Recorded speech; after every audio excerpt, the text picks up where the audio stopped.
So this April, I had gone to Atlanta, Georgia, and I had to raise $400, and I told Mom and Dad about it. I was like, I'm super stressed out, but I really want to go.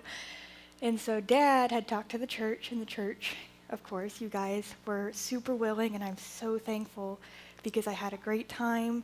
I learned so much, and I'm really, really excited to share with you what I learned. So if you would go to the next slide, I have a video of the Orange Conference recap for you. We have waited 365 days. Welcome back to Orange Conference 2023!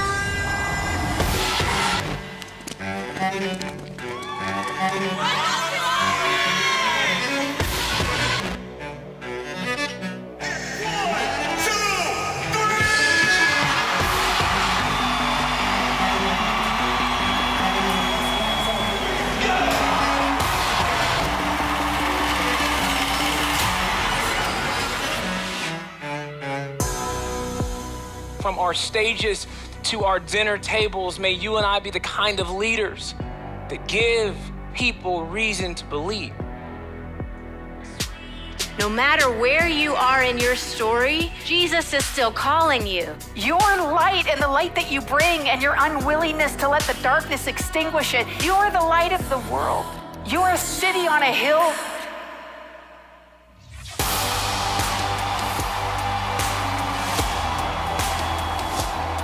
Maybe we can break up with convenience in order to trust the generation who doesn't yet trust us. What the generation before us needs are people who have been with Jesus. The next time someone asks you what you do, you just say, I welcome Jesus to our church every week. Courage, my friends, is not the absence of fear. Courage is the willingness to build in spite of it. The one that created you will be the one to sustain you. It's gonna be God! And tomorrow, there'll be more of us!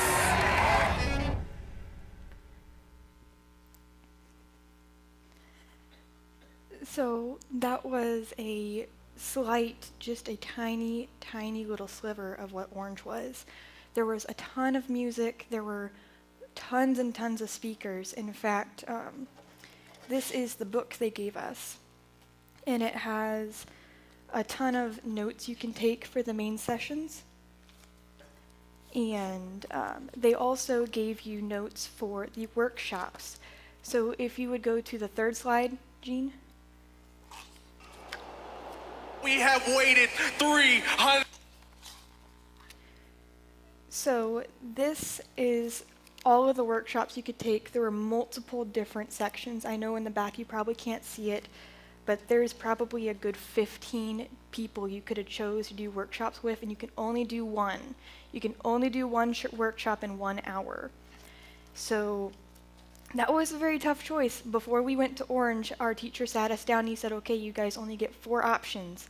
There's only 4 hours you can choose one workshop for. He said choose wisely and do it quickly because they all end up filling up really quick.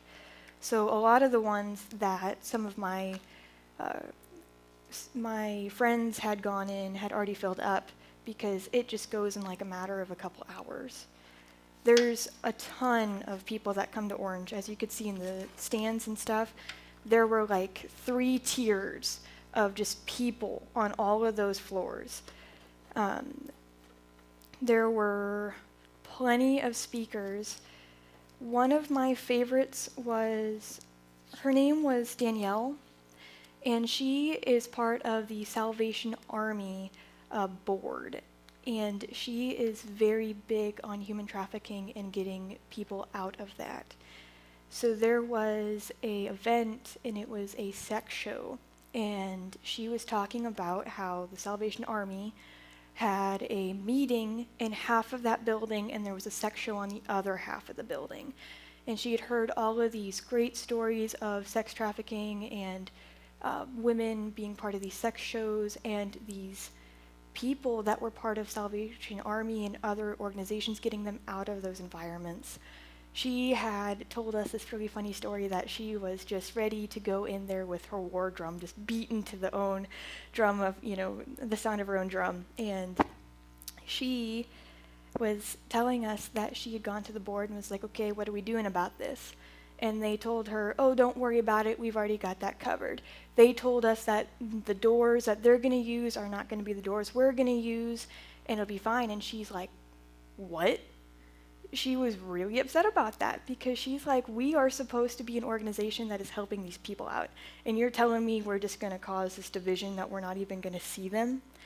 So she had got a band of her own people together and gone to this sex show.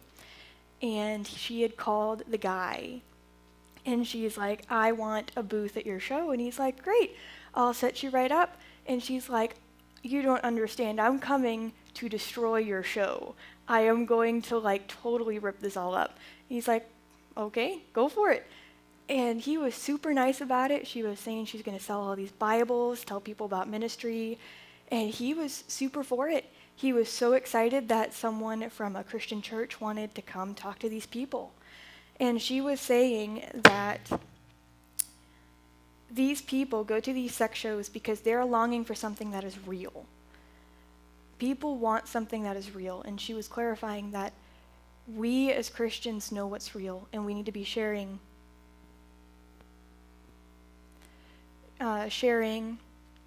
what we know. She had told us that the guy she had talked to, the people we think that are the bad guys might be the nicest people you might meet in the world. She had gone to that show. She actually got to talk to him. He got a Bible. He was super excited for them to be there. She met with lots of different women, lots of different men. He handed out lots of different Bibles. It was a great turnout. She had a massive long line in her booth. And she was just an amazing lady to talk to and hear from. And there's, that's not the only story that I heard. There were so many speakers that just had countless of different stories talking about youth, talking about ministries such as sex trafficking and going across the world. And then, of course, the workshops.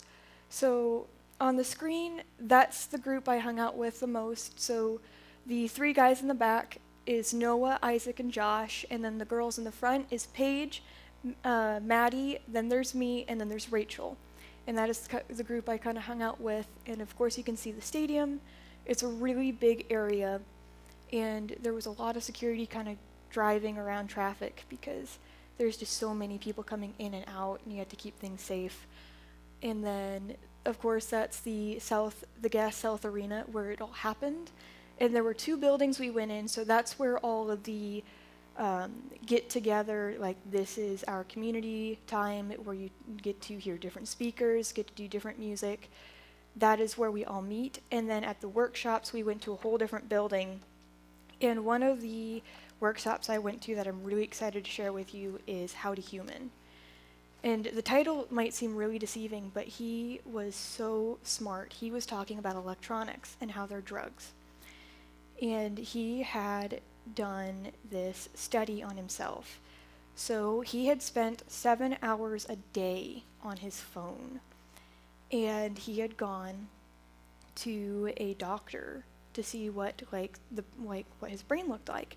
And they took this brain scan. Well, he had 5 years worth of brain damage done to his memory cortex from 7 hours a day on electronics. And he was in the 50th percentile for memory in the world. So he was super determined to figure out if he could heal what he had damaged. So the first month or so, he had gone to this mountain where there were these monks, and they were silent monks. They could only talk 30 minutes a day. They had no electronics, nothing. So he had talked about the first week of just not having any electronics, not a single one. He didn't look at TVs, phones, nothing. They had nothing up there. He had said it was terrible. It was like getting off a drug. He said he had cold sweats, he had insomnia, he was always panicking, he had multiple panic attacks. He had actually said it felt like there was an elephant standing on his chest for an entire week. And on the 7th day, it just kind of all broke, like this terrible, terrible fever. And he had said he had a newfound appreciation for the world because he just finally understood what the meaning of it all was. So at this, like all these monks, at lunchtime, they only had 30 minutes to talk, and that's all you could talk through the day. So they would talk about their day, talk about different things, and then after lunch, you couldn't say another thing. So he did this for, I think, over a month.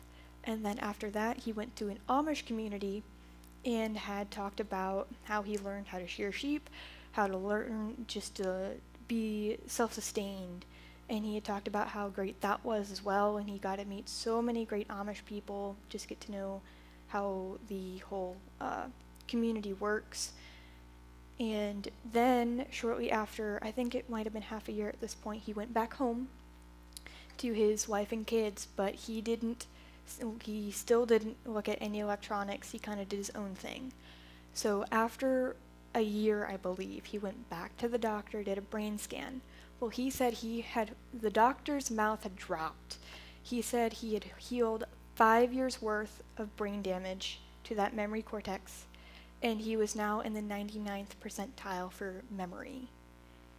That is a massive gap there that he was able to absolutely just fix in a matter of time. And he was talking that electronics aren't bad, but in moderation, because 7 hours a day is so bad for you. And he was saying that you need to be aware that electronics are just like drugs.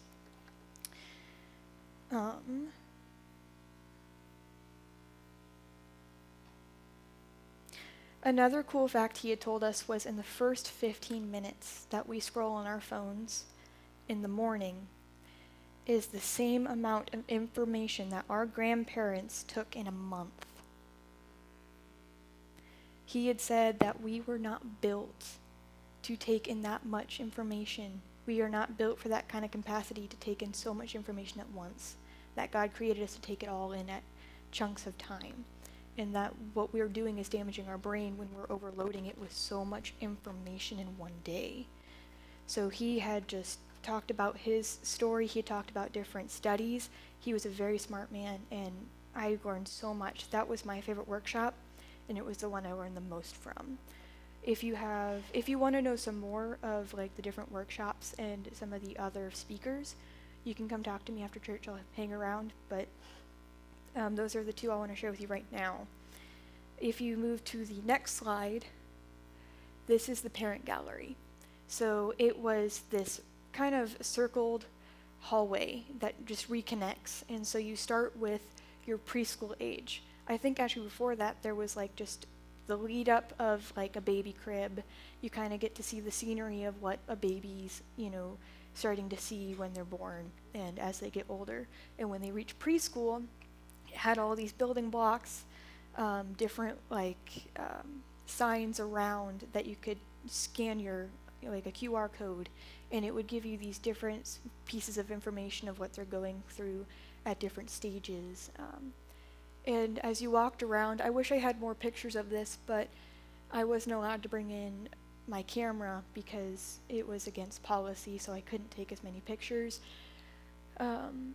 They had all of these areas set up into different bedrooms of what your kid is gonna start to change into. So at middle school, they start to get into the more trendy stuff, but at elementary school, they have a comforter that has Marvel on it or a princess on it.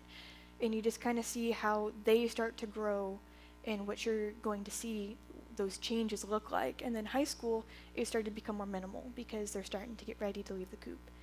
And so that was a very unique experience to kind of look around and see even the stages I went through and just seeing what my childhood looked like just in a matter of a few steps. If you go to the next slide, this was really interesting. I don't know if you can see it in the back, but I will read it to you. So this is Gen Z and their markers being what our generation is going to be dealing with, what are the aftermath of, issues that are going on in our world and what they affect us with. So Gen Z is the most depressed, the most lonely, the most anxious the most diverse, the most digitally connected, and they are the generation of post 9/11. There's multiple studies talking about how Generation Z has suffered from the aftermath of 9/11 because it was so traumatic, and after that we saw lots of terrorist attacks, lots of different wars going on, lots of different violence, and Generation Z has been plagued with that. And so when they were talking to us about Gen Z, our generation, they were saying that we are the most oppressed generation and the most lonely and anxious that they have seen in years, multiple years. I think he had said since the Great Depression. He had also told us that we are the most digitally connected, but the most people disconnected, because Gen Z doesn't really know how to make natural connections with people anymore because it's all behind a screen. They don't really know how to talk to one another because they're just so confused. They are so dependent on cell phones and computers and technology now that it's terrible. It's devastating. And he was telling us that behind a screen, people from a generation that didn't have the internet, didn't have anything but maybe a phone to call on, a dial-up phone, that you went to go see your friends, you went to see them in person, you got to see the body language, the facial expressions, the tone of voice, you just got to see so much, you got to be there in spirit with them, And kids now don't understand how important that is, and they are at a loss because they just don't know how to do that anymore. A generation that is older than us might understand how to do that. Even some of the millennials are kind of lost right now because they don't know how to do that anymore. So he had told us we are the most digitally connected, but people disconnected. We are the most diverse generation, so he had told us that in the next few years that more diverse races will be the minority, and white people will be the minority, and the rest will be the majority. So he was saying that in Atlanta, Georgia, most of the population there was black people. I thought that was really unique. And they were talking about how that has affected like the churches and how they've been more active with different groups that maybe they weren't reaching out to before. I thought that was very, very unique. If you move to the next slide, this is a jar of marbles. So from the day you are born to the age of 18.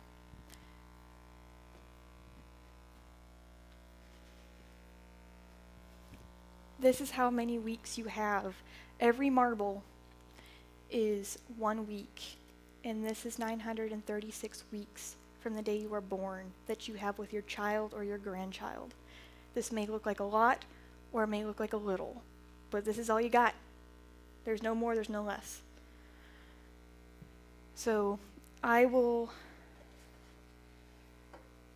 read to you what they had. There's a sign that was right next to the marble display, and it was really touching, and it was also very sad. So it says, there are 936 weeks in your child's life from birth to their 18th birthday. The marble jars start out with 936 marbles. 1 marble equals 1 week.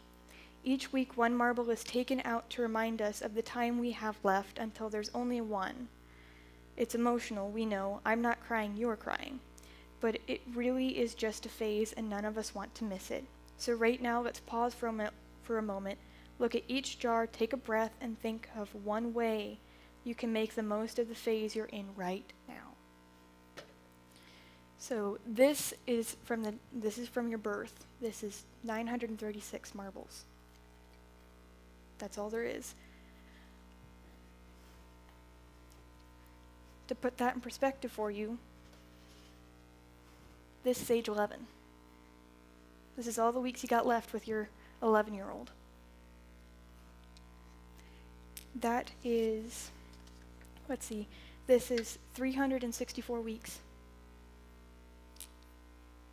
At 11, that's all you got at 11. That's as many weeks you get with your child or your grandchild.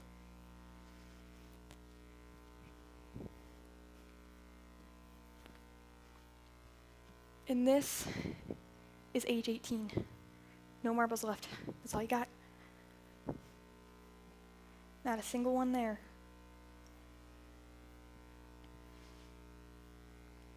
So I'm just telling you, look at that difference. Like, getting to see it in comparison, it's just crazy to think how little time you have with your kids. If you go to the next slide, these are the words your elementary schooler needs to hear. They need to hear, I'm sorry, thank you, work hard, be kind, have fun. I enjoy spending time with you. Keep trying. Good night. I love you. You are beautiful. You are handsome. Would you want a hug? I can always count on you. Those are the words your elementary schooler needs to hear. And that is just one of the many things that they need to hear. And every phase that your kid goes through needs to hear different things, which I will talk about on the next slide. So what does my kid think like? Preschoolers think like artists. Elementary school thinks like scientists. Middle school thinks like engineers. And your high schoolers think like philosophers. So what are 100 things that my kids are thinking right now? At the preschool age, your preschooler thinks like an artist, blending imagination with reality and learning about the world by literally getting their hands dirty with movement, music, and art. Your preschooler needs to know you love them even when they make bad choices. As the parent of a kid who may test your limits on a daily or hourly basis, you may often feel overwhelmed. When you give your preschooler the love they need, you communicate they are safe, establish the world can be trusted, and demonstrate they are worth loving. Here's what your preschooler might be thinking. Am I safe here? I don't like this fruit anymore.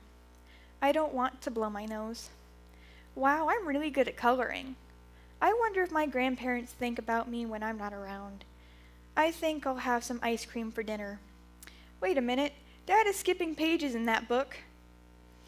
I want a hug from someone I trust. My socks itch.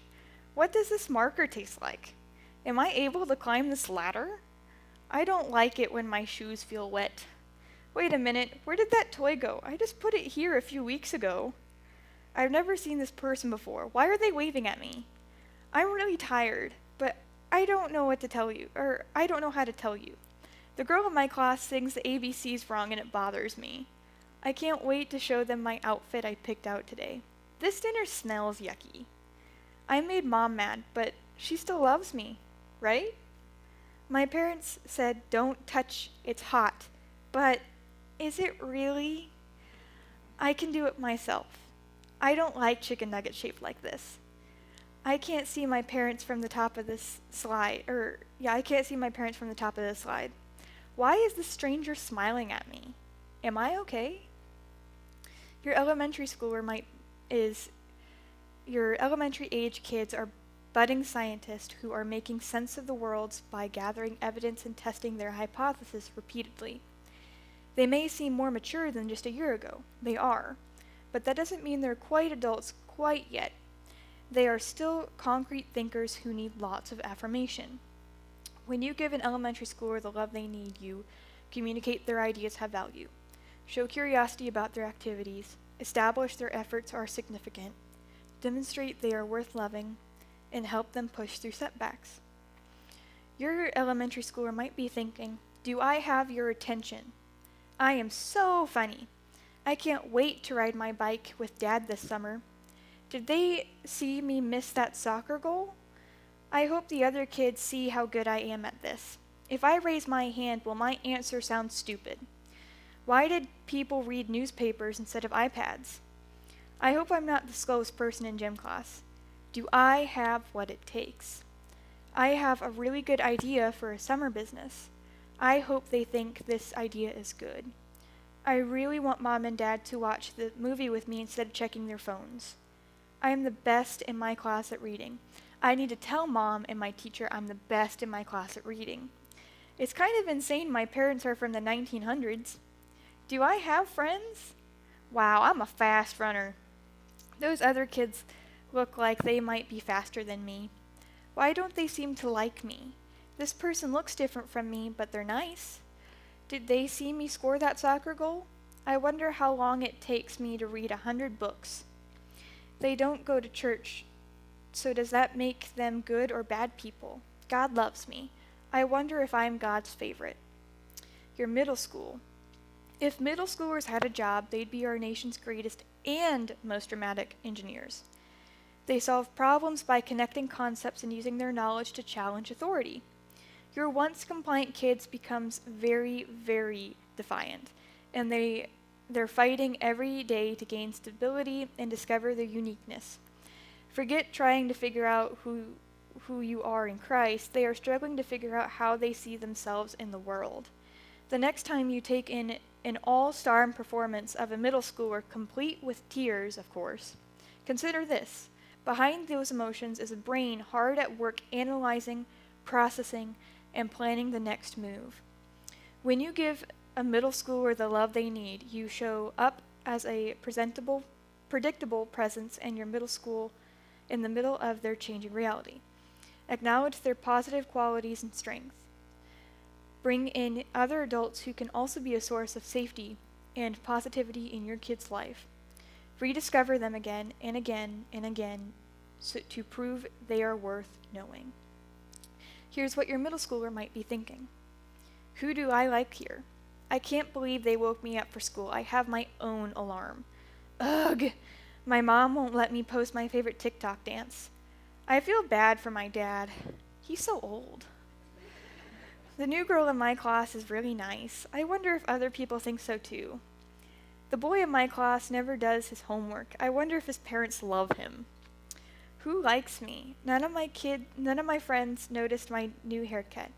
I do not want Mom to ask me about my day. Wow, I can't believe my mom didn't ask me about my day. I wish they understood what it is like to be this age. I bet my parents have no idea how much I know about sex. Is my outfit cute? I feel like the ugliest person in my class. I hope my friends ask me what I got for Christmas. I feel really bad that nobody ever sits next to that girl. Why does everyone else's parents let them do more things than mine? Oh my goodness, she has a birthday party this weekend. Why wasn't I invited? My feelings are really hurt and I'm really angry. I wonder if my parents know how many cuss words I hear at school every day. I'm really scared by what happened at school today. I just got a Snapchat that made me feel uncomfortable. Will I get in trouble if I tell my parents? My parents were literally alive before the internet. How embarrassing. Who am I? I wonder if God actually forgives all sins. And then finally, your high schooler. Out of nowhere, your high schooler says something so profound, it leaves you speechless. Then a few minutes later, they ask if you were alive when cars were invented. That's because high schoolers think like philosophers. They search for meaning and passion to discover their place in the world. But within that deep search for meaning, they are still teenagers who need adults. Your teen may be thinking they don't need you anymore, but you might be tempted to give them the space they're asking for. Inevitably, though, they will have hard days, lots of them. And the only way to be there for them is to prove you care about them, even when they think they don't need you. So keep proving you care. Keep showing up when they push you away. Keep reminding them that you are always there to talk to them about anything. When you give your high schooler the love they need, you affirm their potential, encourage their need for community, acknowledge their self-expression, tell them, I love you today. We can handle tomorrow, and let's think together about the best next step. Here's what your high schooler might be thinking. Where do I belong? Ugh, I don't want to go to youth group. I'm not friends with them anymore. My new group of friends are so nice, even though they aren't all Christians. Handled that really maturely. I hope they notice. I wish my parents would stop treating me like a 10-year-old. I have a huge crush on someone, but I will never tell a soul. Oh my gosh, they don't understand how lucky they are to have such a good kid. Why should I believe? I want to believe in God, but it's hard to believe all these stories actually happened. A kid in my class said there is scientific proof that there is no God. What do I believe? If I tell my parents the secret, they might find a way to get mad at me. I wish my parents would trust me more. I can handle it. Why can't I? My parents only notice when I make mistakes. Why does every other kid have more freedom than me? I'm practically an adult. I should be able to have a private social media. I don't understand, or I understand too well, how a kid my age could commit suicide. If I tell my parents I think I'm depressed, they'll tell me to get over it. I don't know what I want to do, but I don't want a job like my parents. How can I matter? What if I don't have anyone to talk to there? Does anything I do really impact the world? What will I do? Will I be okay when I'm on my own? I'm so lucky my parents love me. So that is all the things your kid might or may not be thinking through all the different phases of life that they go through. So if you go to the next slide, that's the QR code. If you want to see and kind of read through that again, that's exactly what I just read. It's a very useful source of information, and that's just the start of it. There's a book on the table back there that says it's just a phase, so don't miss it. And it kind of goes through multiple different things your kid is going to be going through, lots of different information, how you can handle it as a parent, as a grandparent, what you need to be doing as a coach, as a teacher, as a mentor. So that book has a lot of helpful information, and that author has made a stack of books from the age of birth to the age they graduate. And each individual book has the specific things that they're going to be going through. That book just touches a few things here and there, but the actual set of books will tell you pretty much spot on what your kids are going to be going through. And then if you go to the next slide, it's See You Tomorrow. This was the theme that they had used at Orange Conference, and the biggest thing that struck me and that stuck with me this entire time was that they said, we are today. In the next generation, the future generation is tomorrow. And what are we doing today for tomorrow? I thought that was such a powerful message, and they kept saying that through every single speaker. The church of today, what are we doing today that we can do for the next generation that is tomorrow? What are the active changes? What are the active things we are doing to make a better church, a better world for our generation of tomorrow? How are we making them feel safe? How are we making them feel like they matter? That, how do we show the love of Jesus to them in the best way that is needed, that they need now? Because what might have worked 30, 40, 50 years ago for generations that were younger don't work as much anymore. More times than not, like Orange Conference might have looked like it was super flashy, but that's what caught a youthful generation's attention now. So as times go on, there's going to be a few things that get tweaked and changed so that your generations are going to know how to focus in, how, the things that they need to be accommodated by. And so the most powerful message I just think was that we are today.